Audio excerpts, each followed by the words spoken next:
أعوذ بالله من الشيطان الرجيم. بسم الله الرحمن الرحيم. In previous lecture, we started chapter 6, which is about individual factor.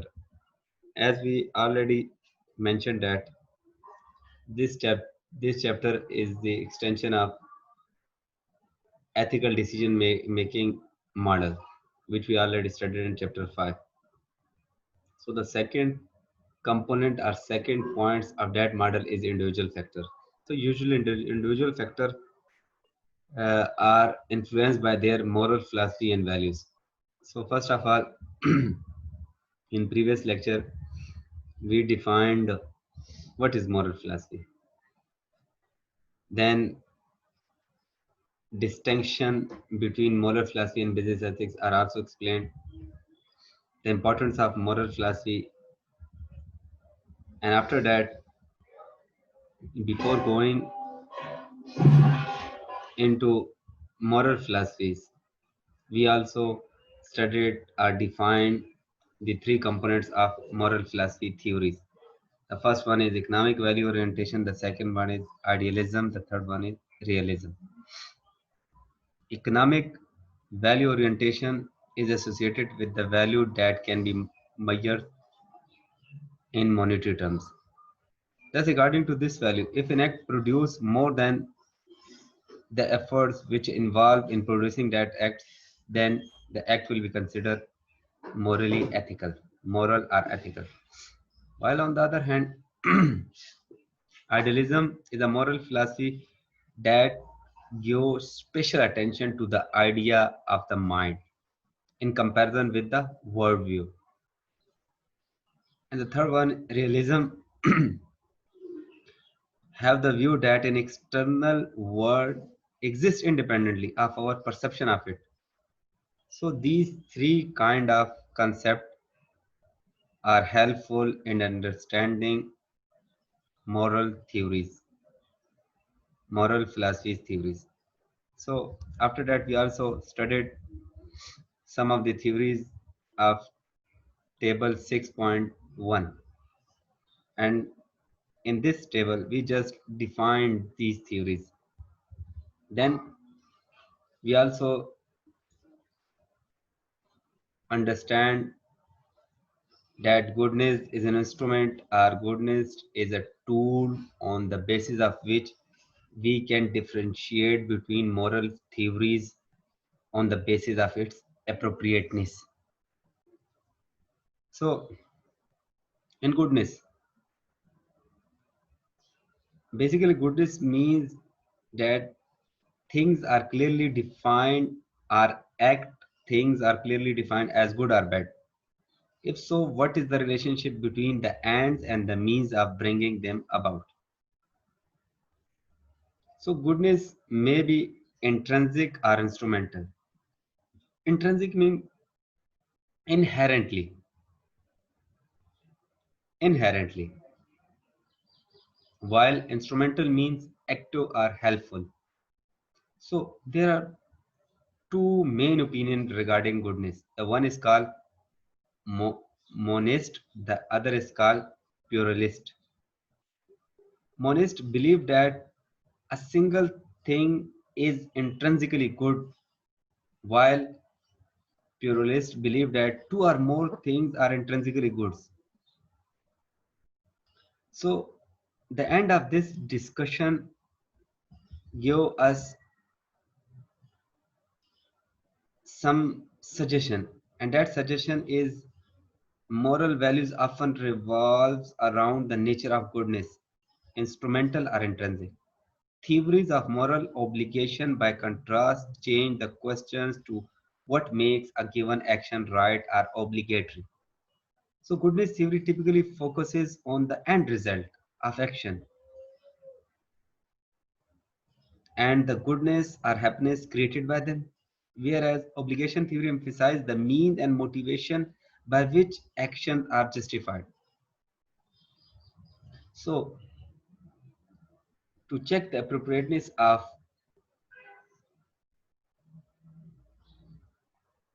moral philosophy theories, we must understand what is goodness. So there are main two concepts regarding goodness. The one is called monist, the other is called purist. And monist believe on the end result, while purist believe on the end result as well as the consequences of that result, are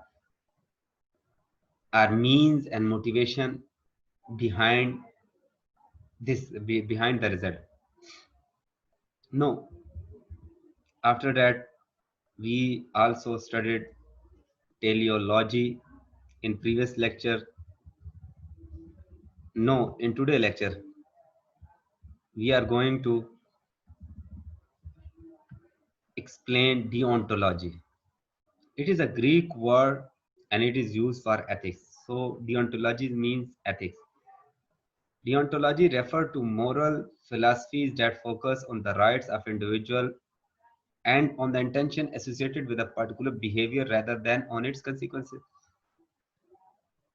So this theory focuses on individual right along with the intention associated with the action which on the action against which the individual can do something. So fundamental to deontological theory is the idea that equal respect must be given to all persons. Unlike utilitarians, deontologists argue that there are some things that we should not do even to maximize utility. For example, deontologists would consider it wrong to kill an innocent person or commit a serious injustice against a person, no matter how much greater social utility might result from doing so. So, deontological philosophers regard certain behavior as inherently right, and the determination of this rightness focuses on the individual actor, not society. Thus, these perspectives are sometimes referred to as non-consequentialism in ethics based on respect for person.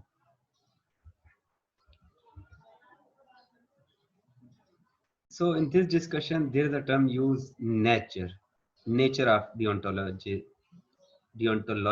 theories.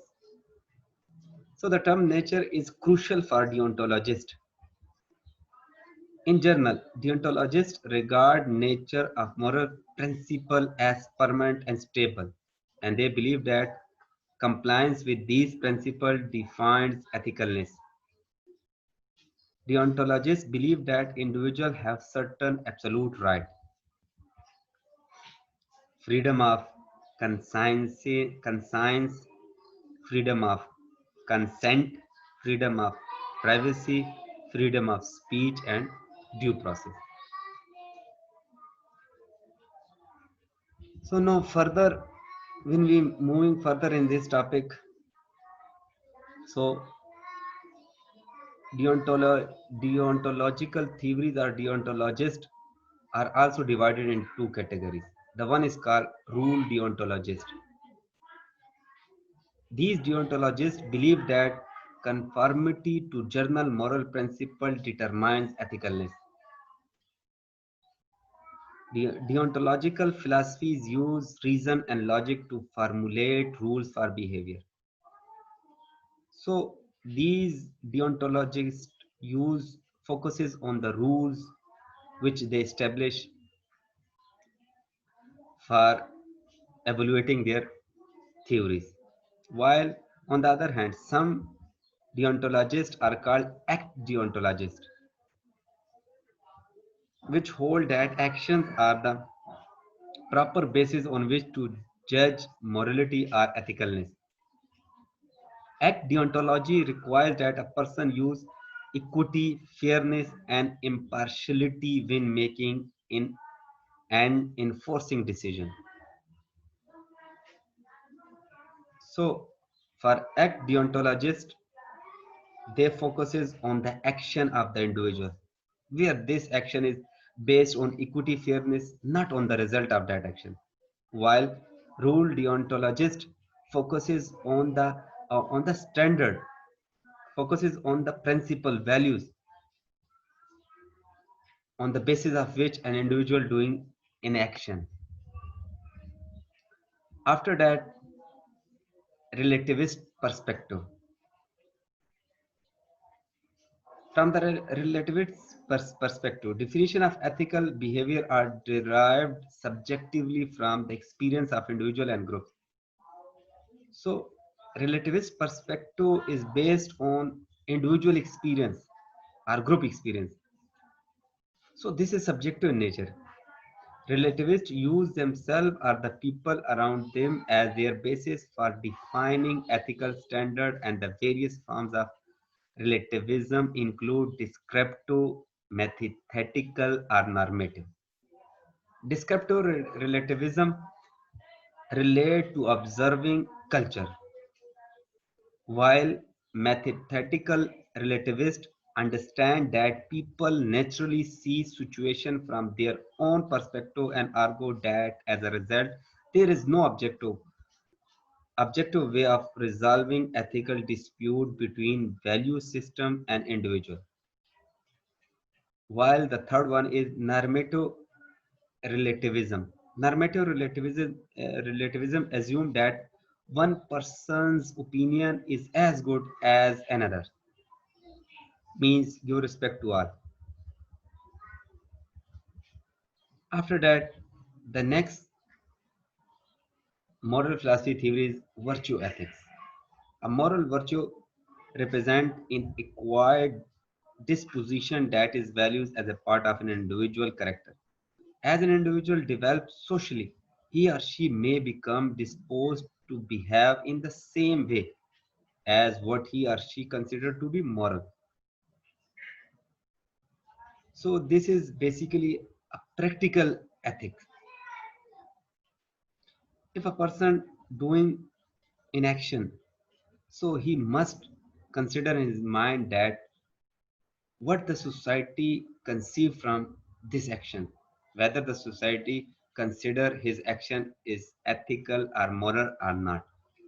So a person who has the character trait of honesty will be disposed to tell the truth because it is considered to be right and comfortable.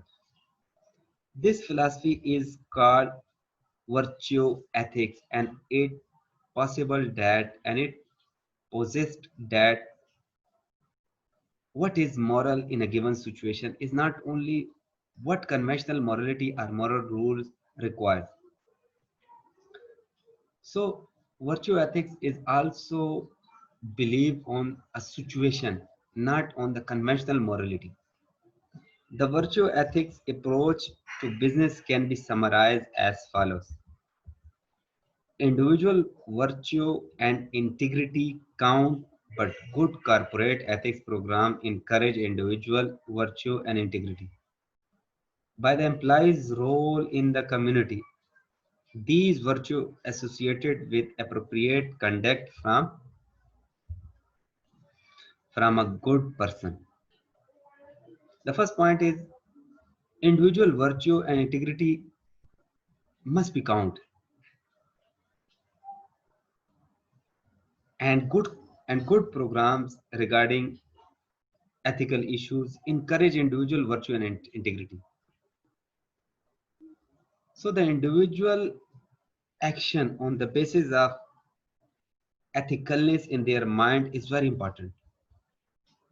The second is by the employee's role in the community. These virtue associated with appropriate conduct from a good person. So if the first point is give regard to individual ethical practices, the second point is by the employee's role in the community. These virtues associated with appropriate conduct from a good person. So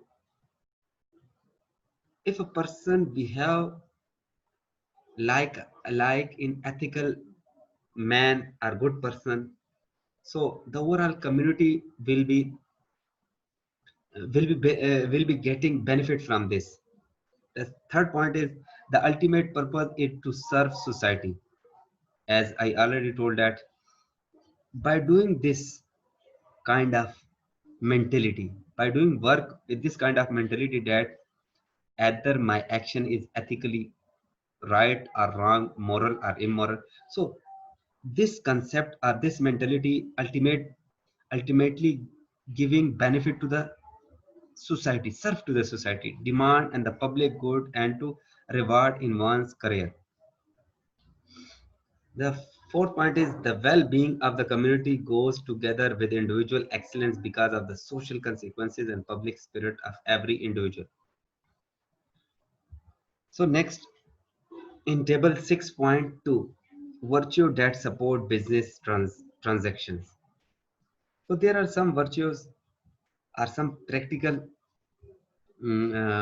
concepts or practical things that a businessman should follow for the betterment of their organization and for the betterment of the whole business community. Number one is trust. There must be trust between employees or between business peoples. Self control. The second one is self control, the disposition to pass up in immediate advantage or gratification. It indicates the ability to avoid exploiting a known opportunity for self interest. So there must be a self control of each and every individual while doing their work. So these are some points which give virtue that can support business transaction. The third one, empathy, fairness, truthfulness.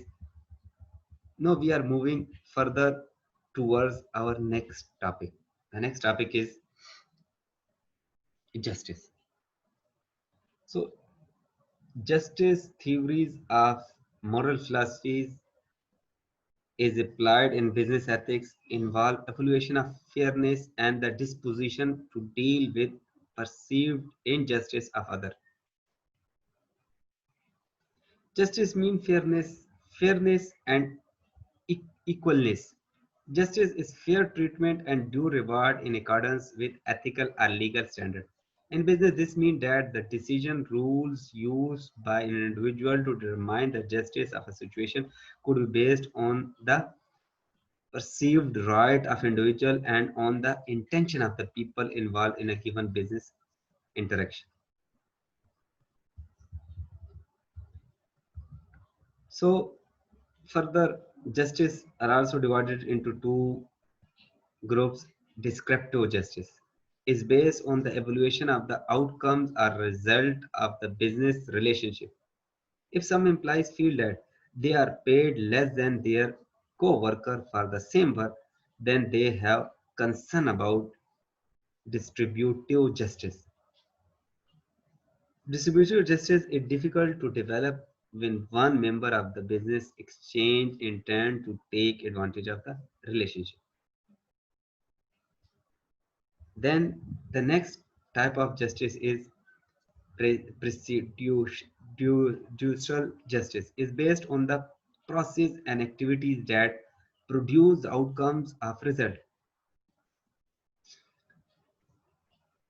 So distributive justice is focusing on the action or on the actor, while the second one justice is focusing on the procedure or the process. So evaluation of performance that are not consistently developed and applied can lead to problem with second type of justice. So there are some types of justice: distributive justice, interactive justice. After that, we are moving towards our next topic. I think this is enough for today lecture. Thank you.